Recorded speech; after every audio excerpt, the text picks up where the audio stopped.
Download now.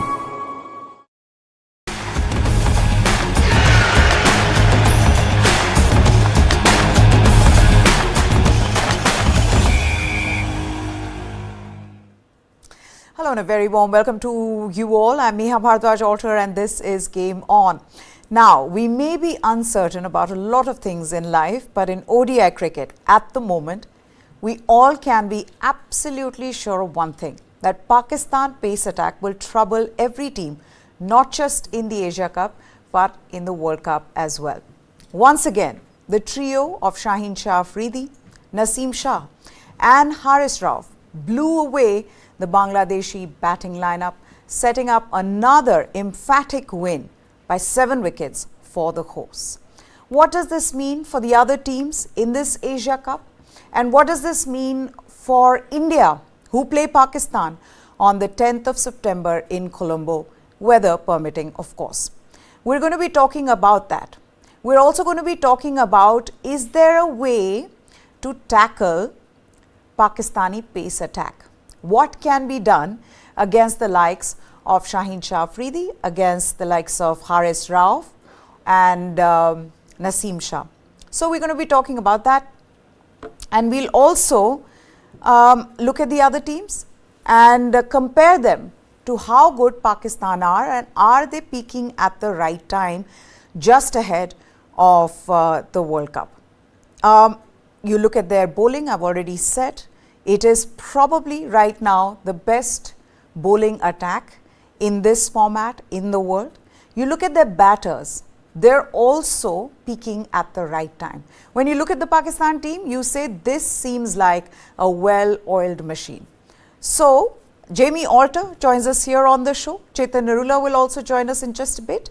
But we'll talk to them about this team, and if this team, Pakistan team, can be beaten in the Asia Cup, especially with that attack, and what will India do to counter Pakistan come Sunday? Jamie, 47 for 4 in the 10th over. It's difficult to recover from there. This template, though, of Pakistan, this is dangerous, not just in Asia Cup, but also the World Cup. Absolutely. The fact that they're so consistent, I think stability and consistency are two words which all of us have attached to this Pakistan team led by Babar Azam a lot in recent times, because I think we all understand how inconsistent and how maddeningly infuriating this team can be.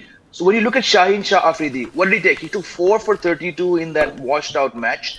Naseem Shah actually bowled really well up front just before and after that initial rain break. But he didn't get the kind of wickets. He came back and he helped trigger that mini collapse. But then you look at yesterday's match, right? Very, very different conditions. Shaheen Afridi, again, by his standards set recently, it was an off day. But look at Rauf. Rauf is the oldest of the trio. He comes in and he just seems to like bowling in the middle overs.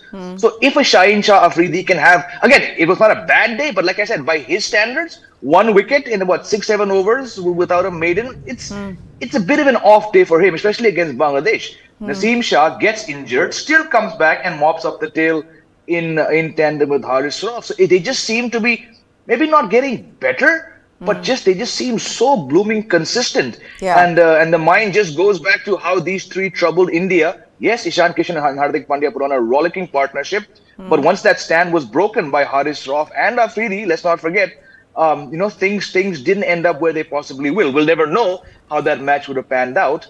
But with rain around, a lot of rain apparently in Colombo, I'm just wondering between the showers, do India have it in them?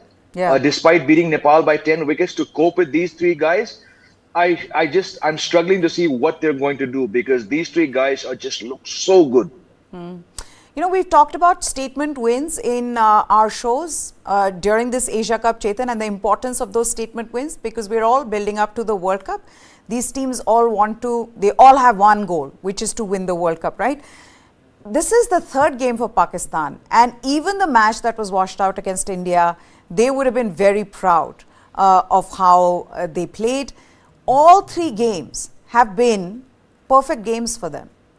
And when I say perfect game, yesterday's game as well. One has an off day, somebody else comes in and blows away the batting lineup of the opposition. So it's almost like they just have all the bases covered.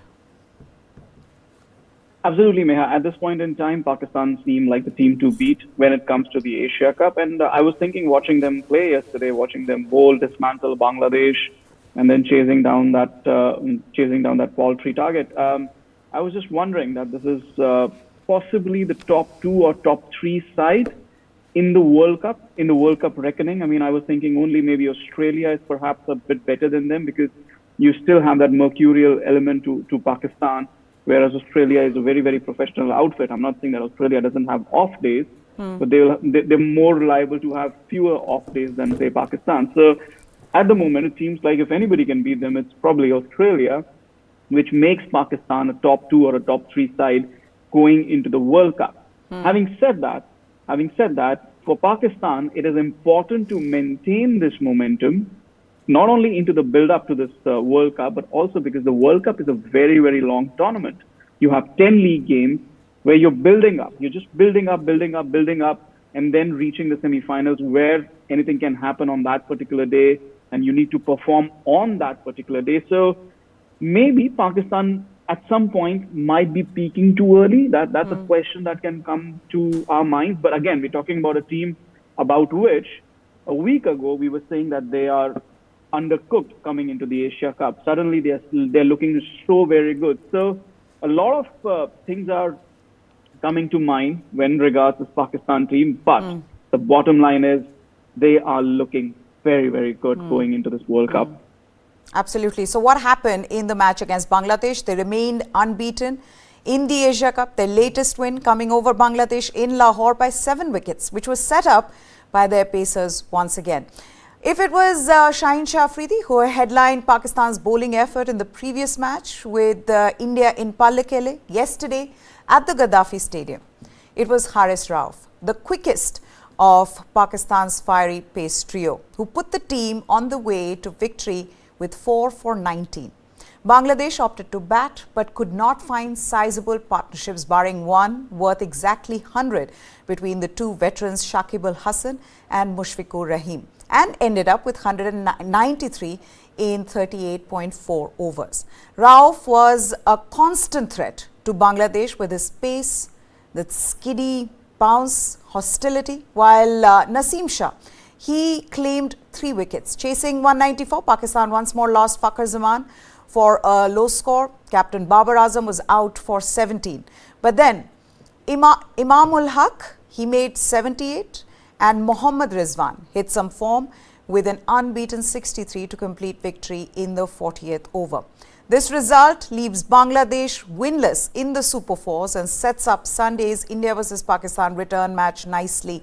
But what this also means is that India need to do something special to win against Pakistan come Sunday. And I think that's where the question is, Jamie, can India beat Pakistan in the kind of red-hot form that they are in? Because like I said, Haris Rauf was brilliant yesterday, and more often than not, you know, you remember when Rahul Dravid used the 4-letter word that starts with S for Pakistan's bowling last Asia Cup. More often than not, Shaheen Shah and Naseem Shah hogged the limelight. But you've got to also see this, that what Haris Rauf brings to this side, which he showed yesterday. Absolutely. Also, yes, last year, Shaheen Shah Afridi did not play the volume of white ball cricket that he has this year. I think he played 4 or 5 one-days last year. Of course, India and Pakistan have not played for 4 years. But the point is that he's, despite being injured for a small chunk of this year, he's played a lot more white ball cricket, which just makes him all the more dangerous. And when you have Haris Rauf, you know, I think he got to 50 wickets yesterday. So he's doing very well, playing a very, very important role. So it's almost like the pressure is not being released until one of the spinners come on. And the way that Mohammad Nawaz and Shadab Khan were played in the last couple of games, it actually prompted them to drop Nawaz and bring in Fahim Ashraf. So if you manage to get past Shaheen Shah Afridi, if you manage to get past Naseem Shah, then you have Haris Rauf coming and actually bowling quicker than these two guys. And I think we discussed this before also. They bring 3 different unique bowling skills, right? Left arm pace, left arm angle. Naseem Shah pitches the ball up, and then Haris Rauf comes and uses the pitch, as best he can. So it's going to be very, very tough, for this Indian team, only because the turnover was so short. Yes, India has gone and beaten Nepal, but it's a rather inferior side. No disrespect. When you stack up against Pakistan, and Pakistan had just gone and smashed Bangladesh again, right? In very hot conditions, very flat conditions. Yeah. So I just feel that what Pakistan have gained from this Bangladesh match, India did not gain that much, despite the form of Rohit and Shubman Gill. They've not gained as much as what Pakistan have gained, and they've got what? It'll be a 5-day gap between matches.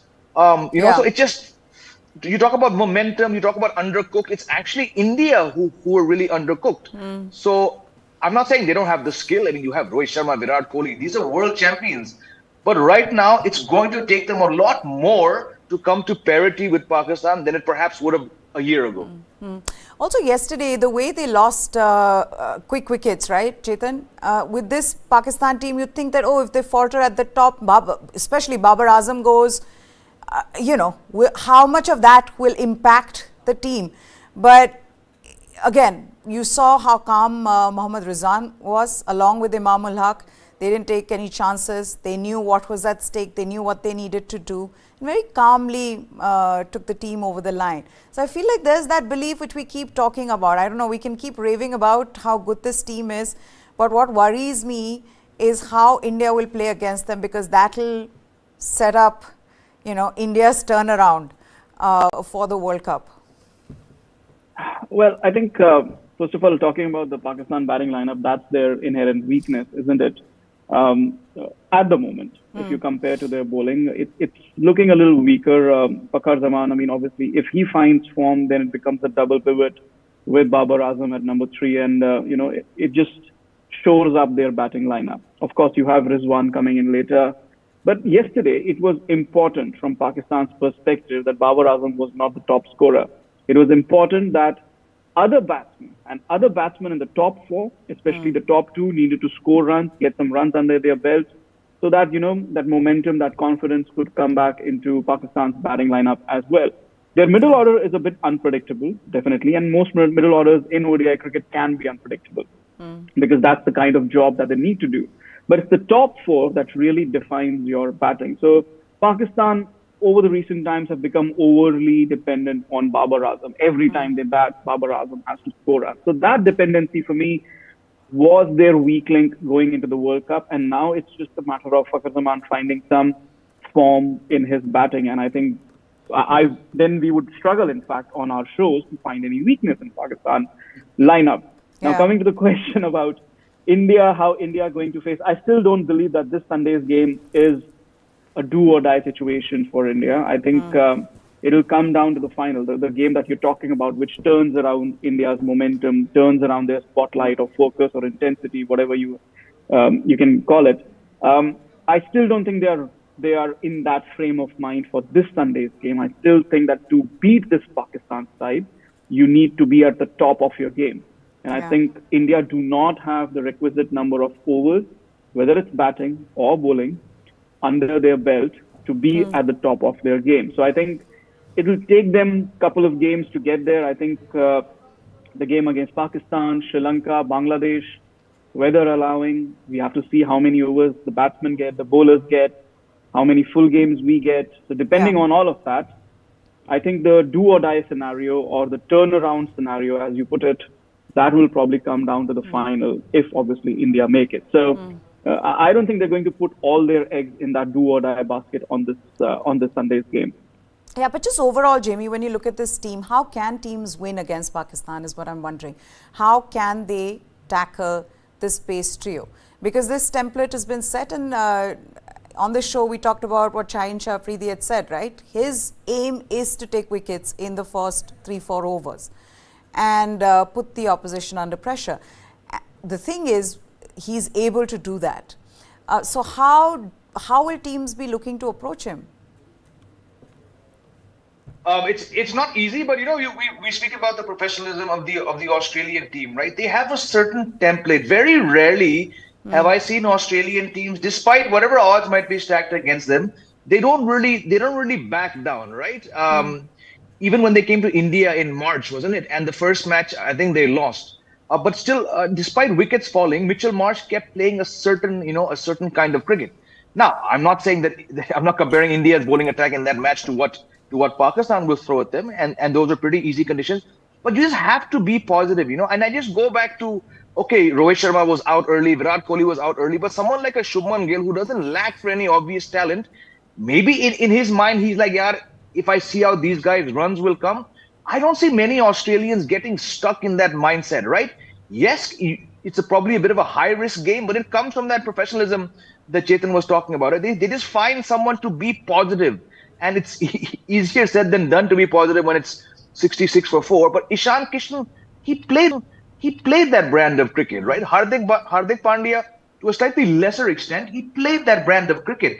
I just hope, and I really hope it happens, that one of Virat Kohli and Rohit Sharma just find that within themselves to play that, attacking brand of cricket. We've discussed Shaheen Shah Afridi's main skill is to pitch the ball up. There will be certain days when the conditions don't aid him and the ball ends up being pitched up twofold. You need to keep attacking those balls.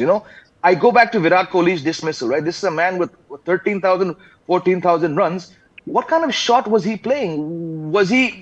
He wasn't being timid, but he was sort of on the back foot trying to do something which in other days will get him one or two runs. But you don't want to get stuck in that mindset. I would have much rather him, again, I've been so critical when he slashed to slip in test matches, but I would have wanted to see a bit more of a dominating shot, right?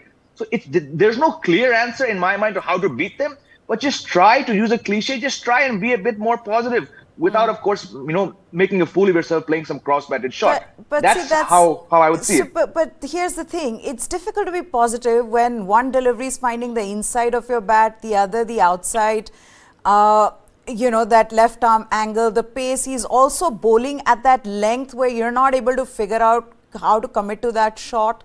So there is all of that as well. Chetan, you wanted to say something?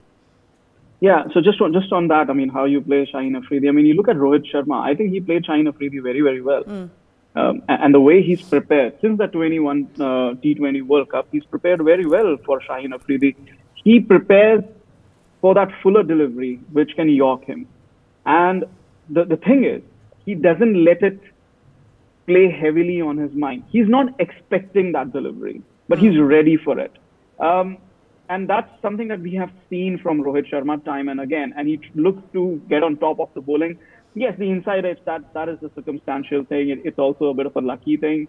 It's not like he was bowled through the gate. An inside edge can really go anywhere. So it was not his day. It was Pakistan's bowler's day. So the inside edge bit, that will happen. The way I see that you have to bat against this Pakistan side, of course, this question is way above our pay grade. But the way I see it is you have to play out Shaheen Shah Afridi's first spell very carefully. Don't give away wickets.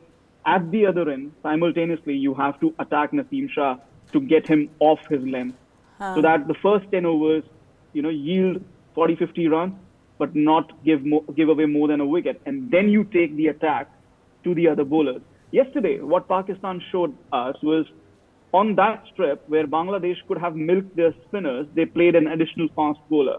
Yeah. The problem is that fast bowler can be attacked and can be taken for runs. So it's the middle overs that you need to attack, and you can only attack the middle overs if you do not lose those 3 wickets or 4 wickets in the first 10 overs. And the only way to avoid that is play out Shaheen, and at the same time, you also have to play out Naseem Shah. Again, like Jamie said, they're very, very different bowlers. Yeah. It's just and a then matter wait of for the how middle it works overs out to on that attack. particular day. And wait for the middle overs to attack when Rauf comes in to bowl.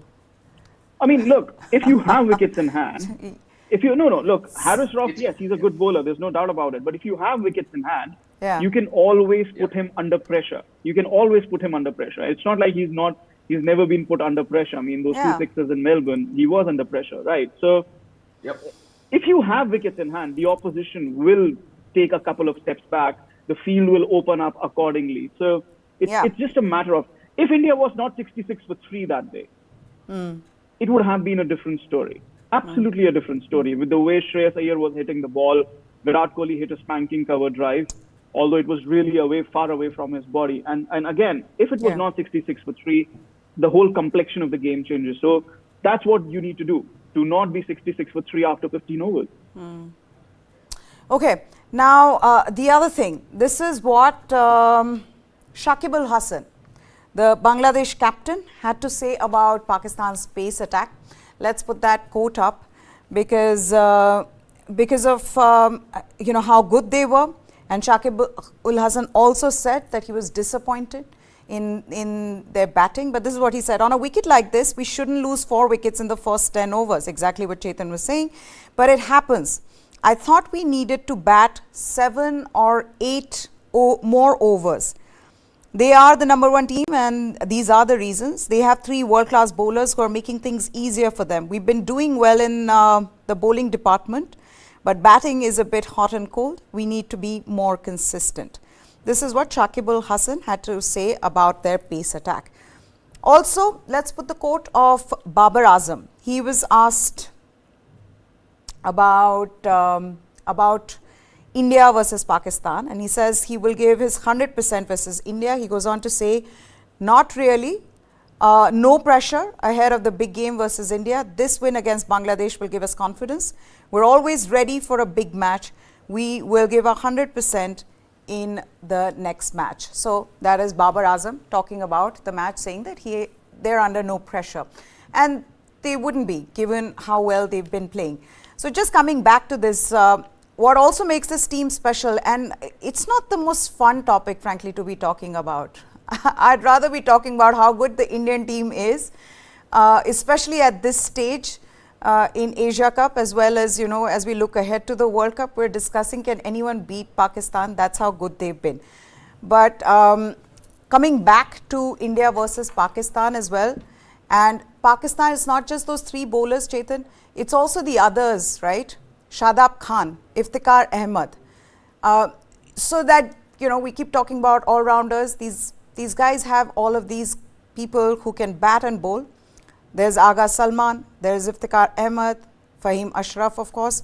How much does that make a difference? The fact that they know that, they've just filled up people right till the end who can bat. Bat and bowl, Meha. I mean, look, I think they are, like I said, they are one of the top 2 or top 3 sides going into this World Cup. They're favorites in the Asia Cup for a particular reason. Let's talk about their bowling angle, because I think bowling is what makes them click, really. I mean, if they didn't have runs on the board, their bowling would not work. So it's their bowling that makes them click. So let's just talk about that. We just talked about the fact that you need to save those top order wickets. If you're not 66 for 3 or whatever Bangladesh was yesterday, then you are able to put those guys under pressure. And they are, I would not qualify them as world class like Haris Rauf, Naseem, Shah and Shaheen Afridi. They can be put under pressure. If you are 66 for no loss and you have a batting till number 8 or number 7, in fact, you can put these guys under pressure. You can take them for 6.5 runs per over on wickets like Lahore or in Multan, or what we will see during the World Cup in India. So it's not an impossible thing to do, because it's happened in the past in ODI cricket. And this is what teams will look to do against Pakistan. There's no rocket science to it, really. So at the end of the day, beating Pakistan will come down to 2 things. If you can avoid giving those wickets in the first 10 or 15 overs, and if you can put their top order under pressure, if you can if you can get Babar Azam out for a low score, that's what it is going to come down to. Now, whether these 2 things will happen separately on a particular day or together on a given day, that's just a run of luck, or that's just how the game is going to play. So for me, as far as, yes, we need to talk more and more about what India can do and can't do. Again, to my mind, when I look at the Indian batting lineup, it has to be a perfect batting, performance. Yeah. You can't have your top 4 undercooked, just your 2 batsmen in the middle, who are in some sort of form, and then your number 7 and number 8, Ravindra Jadeja and Shardul Thakur. Remember, they also did not play cricket for the last 2-3 weeks after the West Indies ODI. They haven't played the T20, so they are not in any kind of form. So they were also kind of undercooked. You need a complete batting performance to get over this Pakistan bowling lineup. You can't have just 2 batsmen in the middle in form, with your top 4 not in form and your number 7 and number 8 also not in any form. So that's not going to cut it against this Pakistan bowling lineup. Okay, now the other thing that we've all been dealing with throughout this Asia Cup is, of course, the politics between PCB and the BCCI. We're also dealing with the whole, will the match happen? Will it not happen? Will weather play spoil sport once again? So here is what we know at the moment is that it's been raining in Colombo for the last 12 hours. It's been raining, incessant rain. And what now reports are saying is that the match tomorrow might not happen, which is Bangladesh, Sri Lanka, because it's raining and it's, I'm just saying because Premadasa has flooded. So it's a possibility. Now, of course, we also know the drainage system there is very good. So hopefully, if the weather relents, maybe we'll see that match. But we still don't have any clarity on the match on Sunday between India and Pakistan. As of now, it's meant to happen. This is what Atula Karunaike, he's the DG Sri Lanka Met Department, had to say about the India-Pakistan match, which gives us some hope.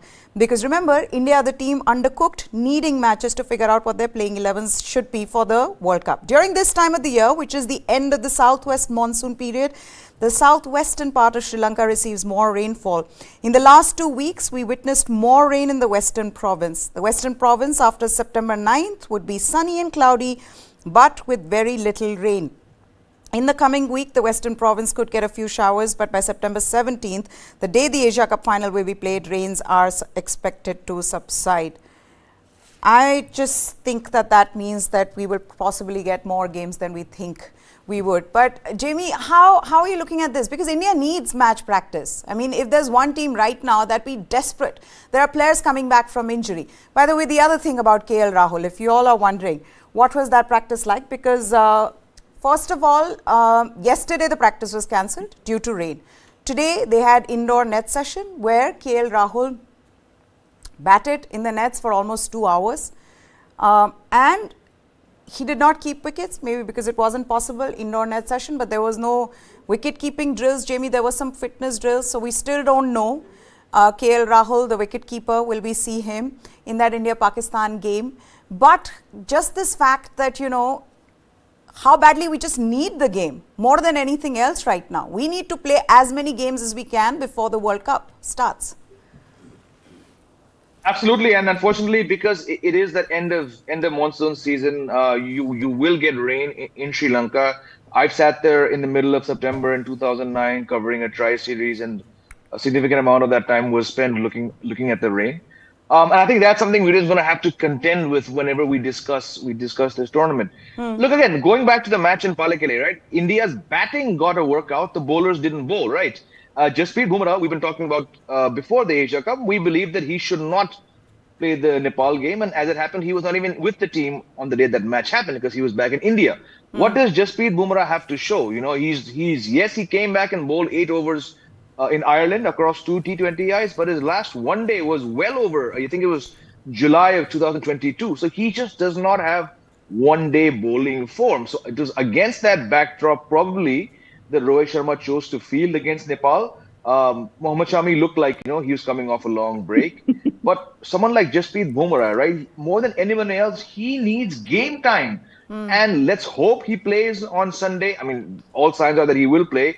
KL Rahul has not held a bat for, 4 months. Shreyas Iyer got 14 off 9 balls, looked good, but that's hardly ideal practice. So it just seems like a race against time. And if the rain is going to be as bad as it's predicted across whatever duration is left in this Asia Cup, it just leaves India even more undercooked than it possibly was heading into the Asia Cup. So it's one thing. It's not a good time to be the Indian team. Yeah, it's one thing that you want to win this Asia Cup. You also need to play all the matches, Chetan. Now we're looking at that. Matches kara do. Absolutely. Let our bowlers bowl, let our batters bat.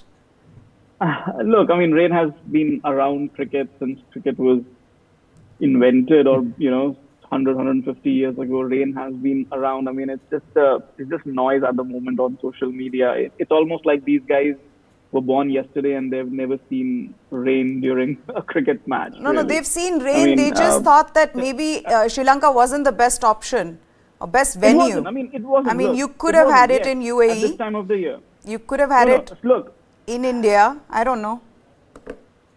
Yeah, I mean, at this time of the year, Sri Lanka was not the best option, definitely, because they have the second part of their monsoon at this time of the year. October is actually a better time to play. Middle of October is a better time to play, but then you have the World Cup then. UAE, from what I understand, the players were not really happy, and it was not just the Indian players, even the Sri Lankan players, even Bangladesh, even Afghanistan. All teams had reservations of playing in the UAE because UAE is scorching hot. It's hotter than Yeah. Lahore was yesterday, you know, and at this time of the year. And these guys are going to play a World Cup in a month's time. So Yeah. I know the comparisons were made with 2018, this and that. 2018, you played an ODI Asia Cup in the UAE, but there was no ODI World Cup immediately after that. So the players did not have those reservations. So from what I understand, the players did not want to play in the UAE. Look, this is not an ideal situation, of course. Whatever the political situation might be, that's all very fine. But rain happens. Let me just also tell you here, and I've been looking at the weather situation. For Sunday, it shows 70% rain. Now, this is something that I learned in 2019 during the ODI World Cup in England. 70% rain doesn't mean there's 70% chance of rain. 70% means 70% of the area which is covered by this forecast will have rainfall. Yeah. So Yes. that's a bit of a, I mean, not many people know this.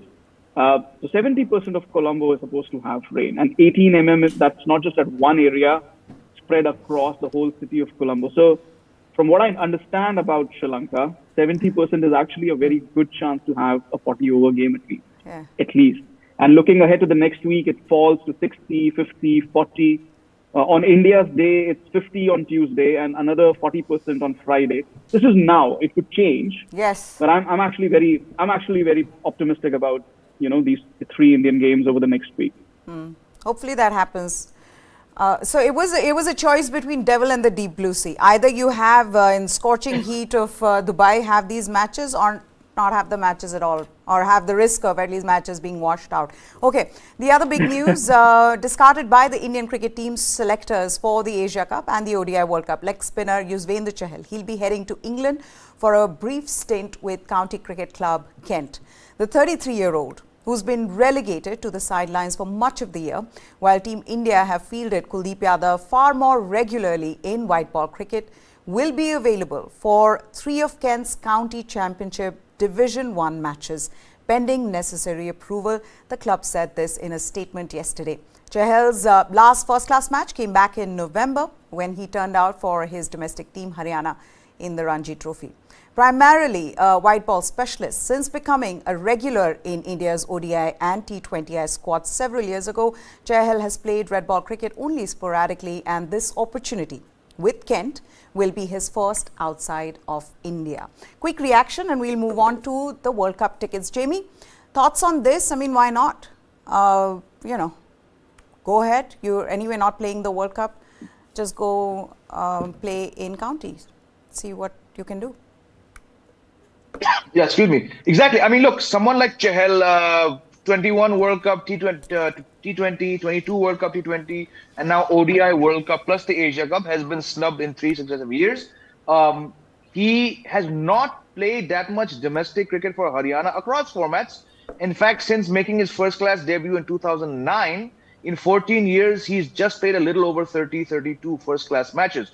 So it's kind of strange that he's chosen to go play first-class cricket when he doesn't play that format back in India. But you can get experience, you can get some good money, you can feel more important. So look, and I'm also glad that he's joined, because it was about a decade ago where there were hardly any Indians. I think Piyush Chawla would go now and then, Murli Kartik would go now and then. So from that time, the BCCI has become a bit more relaxed about letting their players go. And I think every single player, not just Indian, who's ever gone and played county cricket has always come back a slightly better cricketer. Now, you can ask the question, what does Chahal at the age of 33 have to gain by playing a maximum of 3 first-class matches when he doesn't play the format back here? But that would be probably being a little bit harsh. He probably feels deeply snubbed. Yeah. And if it makes him feel a little better going and playing there, then I'm all for it. Go for it. Among all the players who people thought could have made it to the squad, I think he has reasons to feel more disappointed than anyone else, Chetan. Probably you can say that. I think he's been shortchanged by the way the team management has used him or not used him really. He was part of the T20 World Cup last year, but I'm of the firm belief that Rohit Sharma either doesn't know how to use them or he doesn't trust his bowling enough in terms of his own strategic plan. So he was never going to play the last year's T20 World Cup. And again, the same story because the captain is the same. So if the captain doesn't have enough faith in you, or probably doesn't understand your bowling, or your bowling is not in sync with his strategic plans, then obviously you are going to miss out on these big tournaments or even bilateral cricket. The only reason he's playing T20Is right now is because Hardik Pandya is the captain. The person or the management that I would blame is Virat Kohli and Ravi Shastri, because Virat Kohli, when he was captain at RCB, knew very well how to use Yuzvendra Chahal. In fact, it was Virat Kohli's captaincy where Yuzvendra Chahal rose into prominence. So why didn't he play the 21 T20 World Cup despite having a good performance in the second half of the IPL, which was also played in the UAE? For me, that is the bigger question, which has never been answered by the selectors, because obviously before Ajit Agarkar, we did not even have, press conferences. Those 2 years from 21 onwards, how many press conferences did we have? How many times did Chetan Sharma explain himself? So I think I would absolve Rohit Sharma of the blame here, or even Rahul Dravid for that matter. I think the crux or the core of the blame lies at Virat Kohli and Chetan Sharma's doorsteps, but they were too busy fighting each other to care about Yuzvendra Chahal. Could he have been more effective in India, Jamie? I mean, on the tracks. So I'm just asking Jamie if Yuzvendra Chahal could have been more effective in India in the World Cup. Yes, he could have been, but again, if, like we're just discussing it, right? If you're not getting the captain's faith and you're not getting opportunities, right? I believe, if I'm right, he's played just 2 one-day matches this year, right? So even had he been retained, he would probably been running drinks. But of course, if Kuldeep Yadav were to get injured, then you would want, a spinner of that value.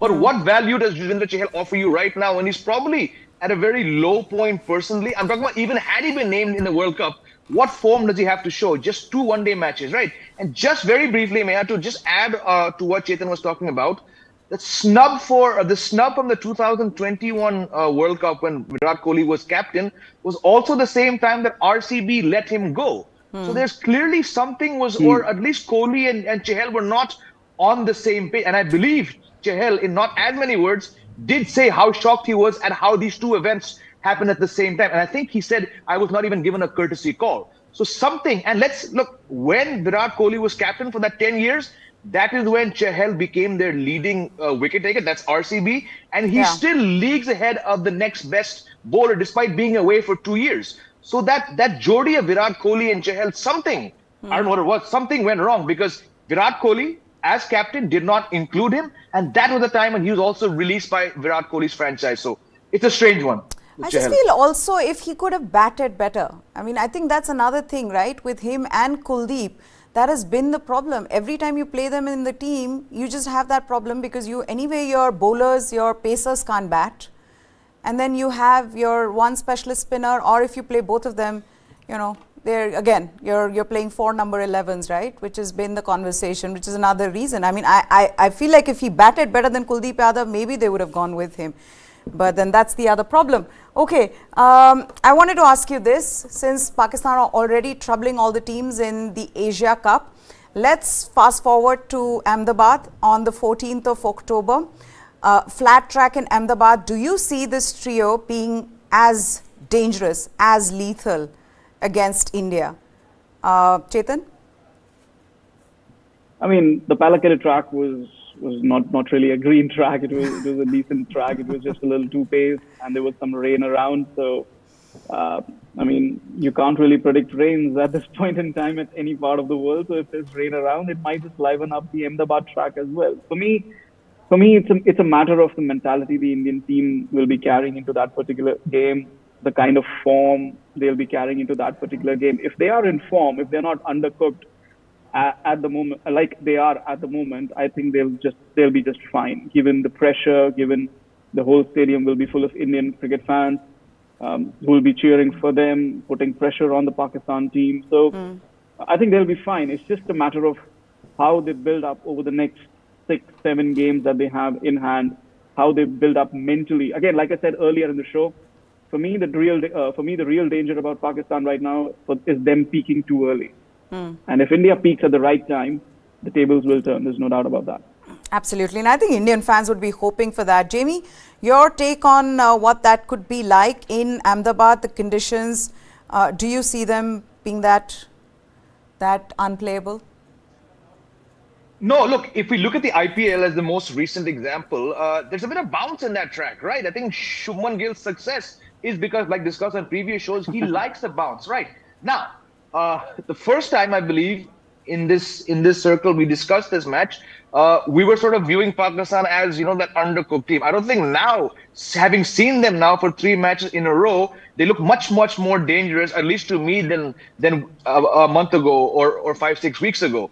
So is the track going to be bouncy now with this pace attack? I don't think so. I think the curators are going to give out the flattest possible track, because that then gives Shubman Gill, who's made half a career scoring runs in Ahmedabad, it just brings India's very skilled batting lineup into play. I don't think we're going to get the kind of wickets we saw there in the IPL, because India want to negate whatever threat that Pakistan's fast bowlers bring. But that's the other thing, right? These guys are used to playing on flat tracks in Multan and in Lahore. So I don't know. Yes. But yes, a lakh 20 people there, yes, almost entirely wearing blue, right? It's going to be a different proposition. Unfortunately, this match has been hyped up for all the wrong reasons, and why it's been designed to be played at that certain stadium. I just hope that narrative works for India's sake, because like I said before, this Pakistan team, we're all saying now they're top 2, top 3 for the World Cup. If they manage to beat India in Ahmedabad on October 14th, the World Cup is going to change, and it's not going to change in the way we want it to change as Indians. Okay, now, if you all are wondering how to still buy tickets and are still hoping that you might get tickets for the ODI World Cup, well, here is the news that'll put a smile to your faces, because often criticized for not taking the paying Indian cricket fans seriously enough, the BCCI on Wednesday announced that it would release 4 lakh tickets in the next phase of the ticket sales for the upcoming World Cup. Since the online window opened on 25th of August, there have been many cases of fans struggling across the country to purchase tickets. Keeping this in mind, the BCCI, in a statement released yesterday, said that it acknowledges the high demand for tickets for the ICC Men's Cricket World Cup, and that after discussions with the 9 host associations, it will release approximately 4 lakh tickets. The next phase opens at 8 p.m. Indian Standard Time on 8th of September. That's tomorrow. Now, the statement by the BCCI read, the BCCI deeply acknowledges that fans are the heartbeat of the tournament, and their unwavering passion, engagement and contributions are pivotal to the success of the ICC Men's Cricket World Cup 2023. I don't know why that sounds hollow to me, Chetan, because right now, if in the black market tickets are being sold for 56 lakhs, India, Pakistan, then how is it that today, if I want to take my son to a match during the World Cup, how do I do it? Sadly, you don't do it. Honestly, that's the sad situation. Even my friend was asking me, I want to take my kid to the India-Pakistan game. I told him, save that money. You're going to spend 4-5 lakhs, maybe 6 lakhs. Use that money to go to the US next year or the next T20 World Cup, which is happening overseas. That's a sad story for the Indian cricket fan. At the moment, the good part is, yes, they are releasing 4 lakh more tickets. Probably there's going to be another round of tickets just before the World Cup starts, hopefully. But this has been a really sorry state of affair. Usually the ICC, takes up the responsibility of the distribution of tickets, but again, it's the BCCI. So BCCI is taking care of everything, whether it's media accreditation, whether it's, everything else. Just giving an example, only yesterday I found out that the media accreditation portal was live on August 11th. And we got that news on 31st of August, and not even by email, which is standard practice, but through a WhatsApp message. So, that was the last thing I expected BCCI to screw up, and they managed to do even that. So, the average Indian cricket fan, my sympathies, but I have been an average Indian cricket fan. I am an average Indian cricket fan. I can't buy tickets for my close ones or my brother or anybody really and tell them, okay, you know what, the World Cup's there, go watch it and everything. Because even if they do end up paying extra, what are they getting in return? Absolutely. Nothing I mean, really. and I don't know how you're impacting the next generation of cricket fans. You know, because those are the memories that we grow up with, right? Those are our memories of watching cricket. So if you're not being able to do it, if you're not really taking your public fans seriously, then you're putting cricket as a sport in trouble for the future generations. But I'm completely out of time. Thank you so much, Jamie Alter and Chetan Arula, for joining us here. That's it then on this special. Did you like it? If you did, do let us know in the comment section below. For now, goodbye. Thanks for watching.